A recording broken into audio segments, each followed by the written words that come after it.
தாய் காளியம்மன் எனக்கு கண்ணுக்கு தெரியுதுன்றான். அங்க ஒரு சிலையா தர்றாளா இல்லையா?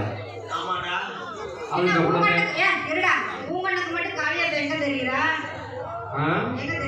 ஒரு மாசம் அந்த ஆத்தாக்கு வரல இருக்கிறதுனால எனக்கு காளியம்மன் தெரியுதா? நீ 4 பேர் குளிக்கல முடியும் அப்படி அந்த தாயை பார்க்க எனக்கு எப்படி இருக்கு தெரியுமா? அம்பிகையே ஈஸ்வரியே என்னை ஆள வந்து கோவில் கொண்ட குங்குமக்காரி